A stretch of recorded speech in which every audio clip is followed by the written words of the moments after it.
I don't get starstruck that easily because of, like you said, my family is and who I've been around, and even from a young age, I was like, oh, that person's on TV, like, you get it. And then I worked at NBC, and I met, J. Cole, Tretch from Naughty by Nature. Like, I met a lot of people that working at NBC, so that kind of, Justin Timberlake, that brought my starstruckness down a little bit. But there's still some people who I never met, who if I ever did meet, I don't know if I'll be able to contain that.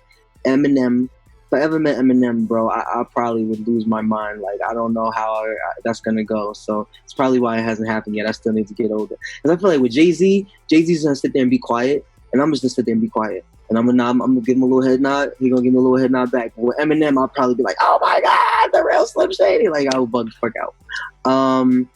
But there was a moment in my career where, 2 moments in my career actually, where I was just like mind blown. Right.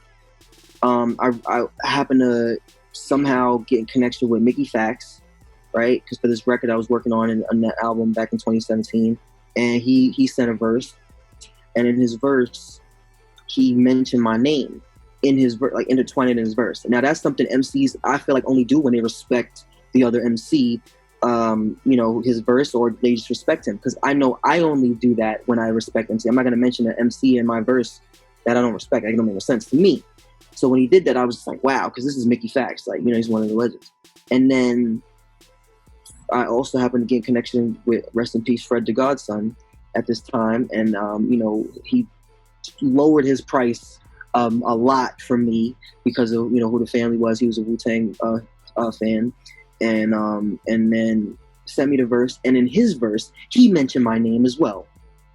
And I was like, oh shit, you know what I mean? I just had that moment, like, wow, like these dudes been in the game. These dudes are respected in the game. These dudes are lyricists. I'm just getting started. And, like, yeah, maybe they only did, let's say they did the song with me just because, of the Wu-Tang connection. But they didn't have to mention my name in their verses. They didn't have to give me crazy hot lava verses. You know what I'm saying? So I feel like that only came because, or partly, or hopefully mostly because of me and how dope I was on the record when they heard my verse, because I sent it to them with my verse already on it. So having that moment, I was just like a little starstruck. And then the second was when, I did this record in the studio, just casually, thought it was for my shit. A couple months later, Meth was on it. And I'm like, okay, cool. And at that point, it was the third collab me and Method did. So like I was excited, but I wasn't, it's not the first. I wasn't excited like the first. And then a few months later, I'm about to go on to Europe. Me and my wife got an opportunity to go on tour. We on our way to the airport. This nigga pull up, was like, yo, I might get Snoop Dogg on that record. I'll let you know. I was like, what? What you mean? What? Let me know, right? So I'm like, all right, because sometimes, niggas just be talking, be jabberjaw. So I'm like, all right, whatever. And we get back from tour, and I'm like, hey, didn't you say something about Snoop Dogg? Just checking in. And I went over the house. He ignored my calls. I went over the house. He comes flying in the door.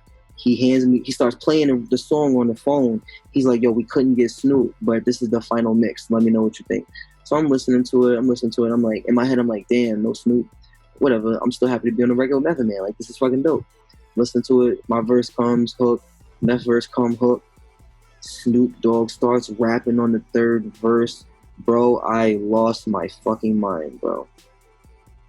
I still to this day, this song is like a year old, maybe a little bit more. I still to this day can't believe I'm on a song with Snoop Dogg. Like, what? That's, man. And if I was ever in the room, and he called me nephew.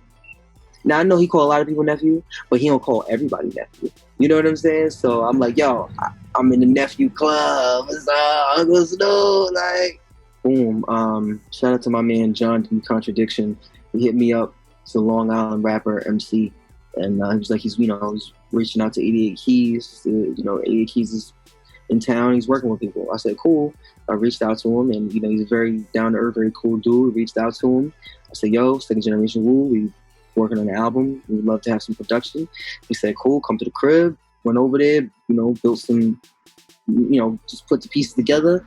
And then I took it back to the lab. I got Jackie to come through, and then we just did some arrangement, and we shot the video, and we put it out. And it's hard though, because we had to fight against Corona coverage and all this uprising coverage and police violence coverage. So the song is not doing as well as I'd like it to do, but it's all good. But we definitely going to continue working with 88 Keys. We got more work coming with him because, like I said, he's a great guy. His production is ridiculous, and it's like an honor to work with. It's another, like a little starstruck, not as much as like Eminem, because I have to stay in a business mindset. I have to be a businessman and an artist, and work with him and keep things moving. But at the same time, this man made No Church in the Wild, fam. Like, what? And then I think about that every time I have to go text him or I have to go work with him. I'm just like, I can't believe I'm working with this man. He just got back from Wyoming, fam. Like that. So the starstruckness pops up every now and again.